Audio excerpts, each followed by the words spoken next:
you for taking time out with Premier Sports Officials Association. Sean Johnston here from Omaha, Nebraska, bringing you the NHSOA NSAA training tape number 1 for the 2025 season. With the kickoffs just about set to go here in Nebraska, Nate Newhouse put together a little agenda for me to create and reminders of the 2025 new rules, 2025 new mechanics, 2025 points of emphasis, and do a quick review of the new rules from last season and points of emphasis from last season. So here we go. Main new rule for the 2025 NFHS season is forward fumble out of bounds. The key to this in the field of play.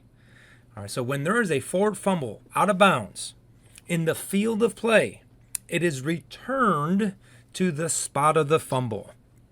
All right, so we have the first picture below. We have a fumble, say at the 21-yard line, and it goes out of bounds at the 18-yard line. That's a forward fumble out of bounds in the field of play. So we're going back to the 21-yard line. And since that fumble happened in bounds, we are now going to start the clock on the ready for play. Officials, if you have this forward fumble out of bounds and you stop the clock correctly because the ball went out of bounds, and you know the clock is going to start on the ready for play, and the clock is of essence on who's going to win and lose the game, please communicate to the head coaches and remind them, Coach, when this forward fumble is brought back to the spot of the fumble in bounds, we are going to start the clock on the ready for play whistle and signal. And if they want to use a timeout, now they know, and they're not surprised when this new rule comes into place. The second picture, we talk about forward fumble out of bounds in the field of play. We all know the field of play is the space between the goal lines. So if that fumble goes out of bounds when it enters the end zone, so hits the pylon, goes out of the sideline in the end zone, goes out beyond the end line in the end zone, this rule does not apply because it's not in the field of play. It's in the end zone. So that rule has not changed. It will still result in a touchback or a safety, pending on what team was responsible of putting that forward fumble into the end zone. This next rule is not necessarily a change, but it's an improved ruling or clarification. Kick out of bounds. 2 situations. Ball crosses a sideline, so goes out of bounds first and then touches a player. The result will be a 5-yard kick out of bounds, either 5 yards from the spot where it went out of bounds, 5 yards from the previous spot re-kick, or the team could still take it 25 yards in advance from where the ball was kicked. Now, we see on Saturdays and Sundays, their receivers going out of bounds and then touch the ball while the ball is in bounds. This is not a rule change.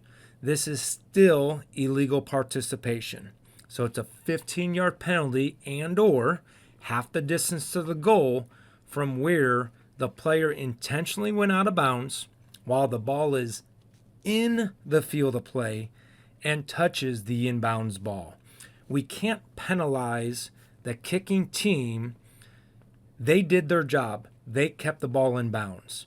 And the receivers cannot gain the advantage of putting the foul on the kicking team when the kicking team did their job. Well, those are all the new rules of the year. Now, the new mechanics in the state of Nebraska. All right, so we have approved on regular free kicks and onside kicks. We have not changed anything on free kicks after a safety or free kicks after an awarded fair catch. So during these first 2 weeks, make sure you review not only regular free kicks aka we are kicking off from the 40-yard line, or onside kicks. Again, kicking off from the 40-yard line, and the receivers have 10 players, quote unquote, in the box. We are not changing at this moment free kicks after a safety or free kicks awarded after a fair catch signal. So what are the new mechanics? Referee, you are aligned on the goal line in the middle of the field, and you have the middle third of the field up to the 35-yard line. So in our NHSOA clinics, it was asked quite a bit, who's responsible for a touchback? The referee is responsible for a touchback in their segment, in their coverage area, so in between the hashes. Line judge and linesman, you have the outer thirds. So if there's a touchback in the outer third, the line judge and the linesman on their side of the field will judge, did that ball touch or cross the goal line? The reason for this, when it comes to line judge, referee, and linesmen, we are now behind the football, behind the players the whole entire time. Do not move from your goal line pylon until the ball is possessed or dead by rule. Be set. Keep your eyes set. Do not have that what we call blurry vision. Stay at the goal line, even if it's muffed, until the ball is possessed or becomes dead by rule. The last thing is the line judge, referee, linesman, you will wind the clock if the ball is legally touched by the receivers in your coverage area. So just outside the goal line to the 35-yard line. Umpire and back judges. Umpire, you are going to be on the 50-yard line judge side. Back judges, you are going to be on the 40-yard line, linesman side. Umpire, that means you will be most likely press box side. Back judge, opposite press box. So our starting positions are different. Umpire and back judges, when that ball is kicked, if it's a deep kick, and what we are using as a deep kick, it is outside that, it's beyond the 35-yard line. So it's going into the linesman, referee, or line judge's area. You are coming onto the field inside the numbers 5 yards downfield. So it could be a straight line, it could be a banana, but you will then be responsible for the blockers in your area. If it is a pooch kick before the 35-yard line, back judges and umpires, stay on the sideline, look for fair catch, invalid fair catch signals, look for kick catch interference, look for touching. Don't run onto the field looking for all those potential fouls. Stay set on the sideline if it's a pooch kick. If it is legally touched in the umpire's coverage area, umpire, wind the clock. If it's legally touched in the back judge's area, back judge, wind the clock. During this first week, we should not see 5 officials winding the clock. All that is doing is telling people watching the game, we have 5 officials watching the ball. The purpose of this change is so we have 5 officials watching players in different coverage areas. We cannot all be watching the ball. Onside free kick. Referee is going to stay back at the goal line and not leave that goal line until it is 1,000% sure it's not a deep kick. Referee, you are observing the big wide open field, sideline to sideline. So if there's a kick out of bounds down the field, you will have to move to get that spot. Line judge and linesman, you can help the referee. But referee, you are staying back and keeping the big open picture and your coverage area sideline to sideline deep. Umpire, you are moving up. You are going to be even with the back judge. 40-yard line to 40-yard line. You are going to assist that glass plane that the kickers cannot pass until the ball is legally kicked.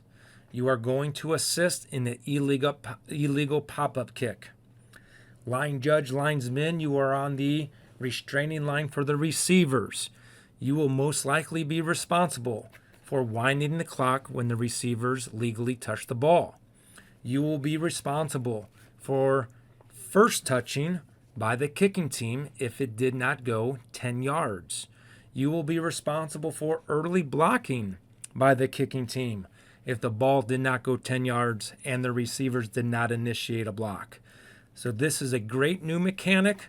Talk to your crew how you're going to handle onside kick, who's responsible for touching. It is going to be the officials, the ball is kicked to them, and who's going to be responsible for blocking. It will be the two officials on the side where the ball is not going towards. As always, have the beanbags in your hand on every free kick situation, because every kick is an onside kick until proven it is not.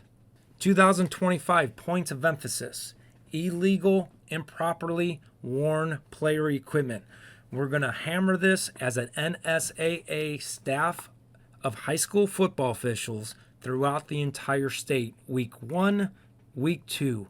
Let's clean it up early. Let's be consistent from crew 1 to those two teams, crew 2. We don't want to hear, that's not what the crew told us last week. Well, the crew last week let us wear that. No, let's clean it up week 1, week 2. If we take care of it week 1 and week 2, they're not going to do it the third week. Sportsmanship.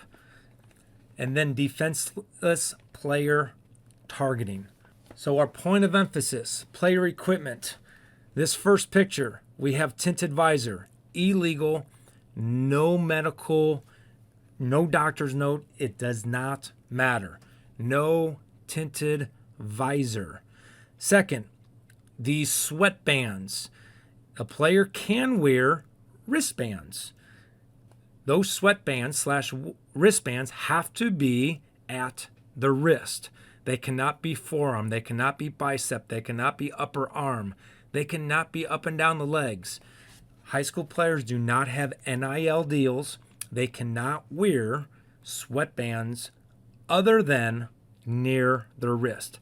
They can wear play cards on their forearms. If we see pads uncovered, officials, don't send them out of the game. Just help cover it up. So back pad, cover it up. Shoulder pad, cover it up. Ask a teammate to cover it up. All right? Don't ignore it, but you don't have to remove them from the game. Towels. So a rule change in 2023.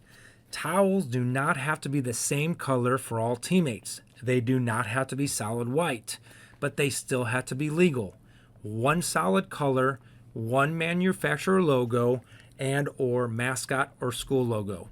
They cannot be streamers. They cannot be long in length. They cannot have writing and logos all the way down the towel. Easy, super easy fix.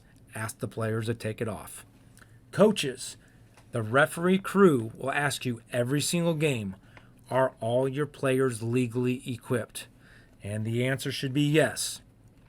Once you say yes, you are responsible for making sure all your players are legally equipped. If referees and officials see players illegally equipped before the game, they will share that information with you during the pregame meeting. What we see most of the time are knees. All right. Nate Newhouse has given us clear guidance. It's like speeding in a 35-mile-an-hour zone. If they're going 36, aka those pants cover the knees, the knee pad is touching the knees, we're not going to pull somebody over for speeding. But if you're going 50 miles an hour in a 35-mile-an-hour zone, the pants are not even touching the knees. There is no knee pad in the pants. We are going to enforce speeding and remove that player from the game. Coaches, help the officials out. We do not want to be fashion police. Nate Newhouse does not want us to be fashion police.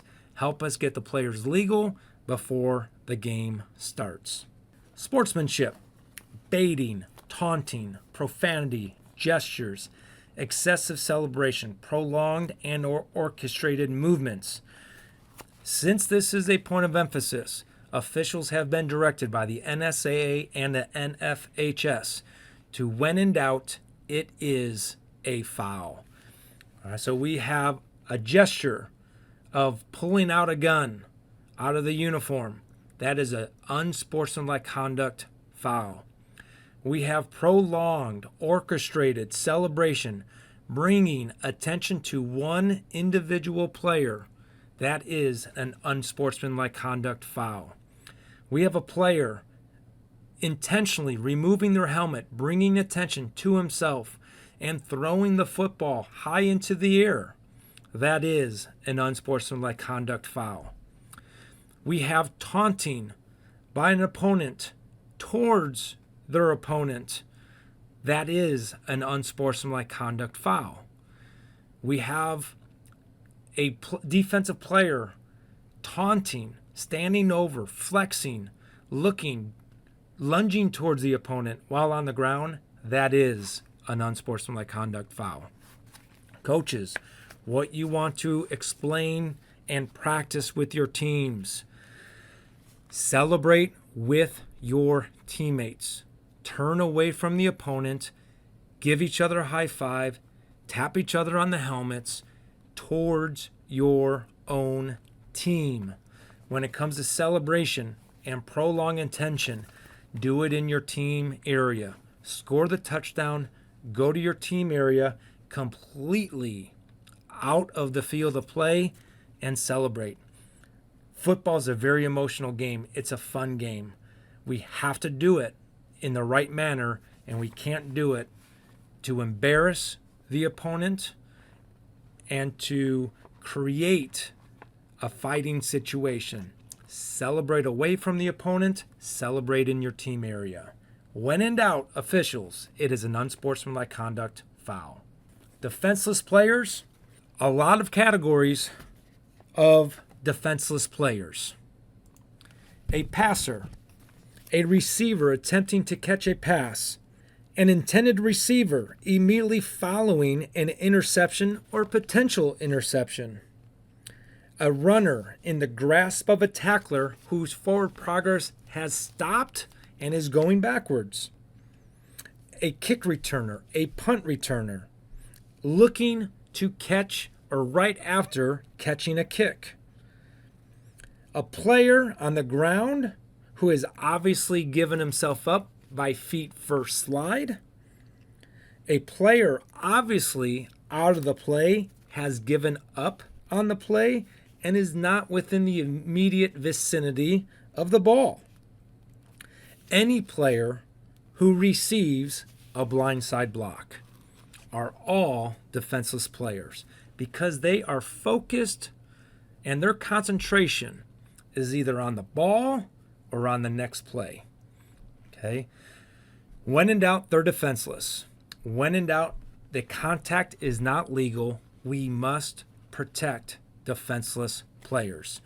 Don't let somebody's emotion of I want to hit my opponent hard affect somebody's life the rest of their life. Let's change the behavior at a young age and have them hitting correctly hard the right way. Wrap up tackle, two-hand shove, lower the target hit zone below the head and neck area, and when they're out of the play or have given themselves up, do not make contact at all. Only one rule change from 2024 to review. Home team uniform must be the same dark colors that clearly contrast white. Home team is dark, visiting team is white, and it must be the same dark colors. Points of emphasis from last year: sportsmanship, prevention. So we talk about enforcing when in doubt this year. Remember last year, prevention is the way to go about it from an officiating standpoint. Do not officiate the ground or goal line when the ball is dead. Officiate the players. Officials, use voice, use whistle, use prompts and proximity to let the players know you are near and you are preventing escalation.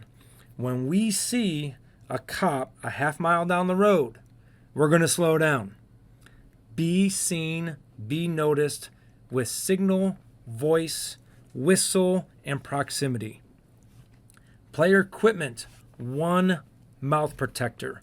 We cannot have hanging mouthpieces in high school football. One mouth protector in the mouth. They cannot have two. We did a great job last year teaching legal and illegal formations and the threshold of them. Tackles, all right? We can warn linemen being in the backfield if they're touching the butt of the snapper. By rule, their helmet has to be through the waistline of the snapper. If their helmet is touching the snapper's butt, we can warn that team, warn the player, warn the head coach. After the warning, throw the flag. If their whole entire body is completely behind the snapper, throw the flag for illegal formation. Now switch it to receivers. All right? Receivers, when it comes to the tight end, we are going to cover up the tight end. All right? If it's a wide receiver, we are going to make them legal with the blade of grass. They cannot confuse the defense by making it hard to determine, is the tight end covered and an eligible receiver, or is the tight end uncovered and can go out for a pass.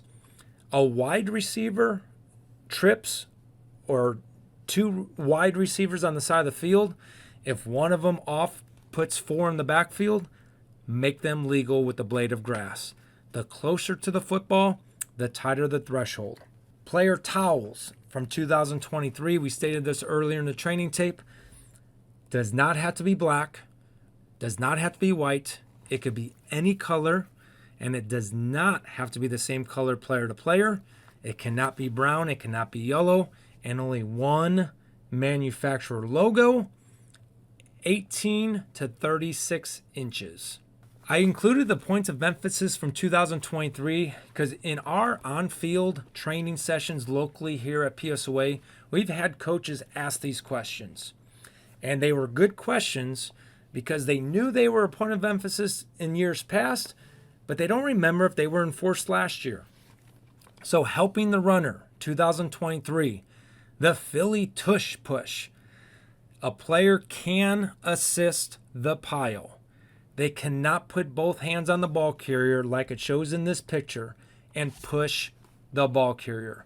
Coaches, tell your blockers to push the pile, not two hands on the runner.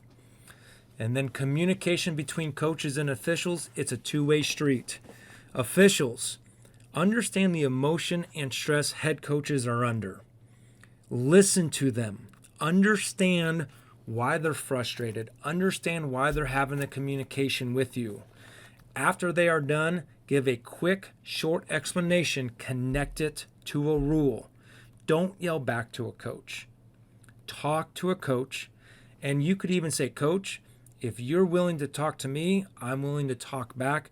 We're not going to allow you to yell at me. Let's have an adult conversation. And after that conversation, it's okay if you have one judgment, the coach has another judgment, you guys have two different angles.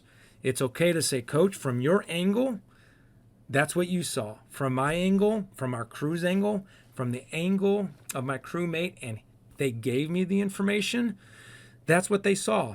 If the two angles gave two different perspectives, we could have missed it. Okay, so be professional. Officials, set the tone, set the example. We should not be underneath the same stress and frustration and emotion as the head coach is, so we have to de-escalate and reel them back in to have an adult conversation. That does conclude NSAA NHSOA training tape number 1 for the 2025 football season here in the great state of Nebraska. Our next training tapes are going to be on specific plays. We are going to focus on free kick plays next week, especially with the new mechanics of the line judge, linesman, and referee on the goal line, the umpire on the 50, and the back judge on the 40. A bunch of free kick plays next week. Then we will transition into scrimmage kick, punt plays. Then we'll find scoring kick plays. We're going to focus on those three first because in the preseason, we see a lot of run plays. We see a lot of pass plays. Teams do not practice kick plays during the preseason, so we are going to show a lot of plays and training tapes on these three.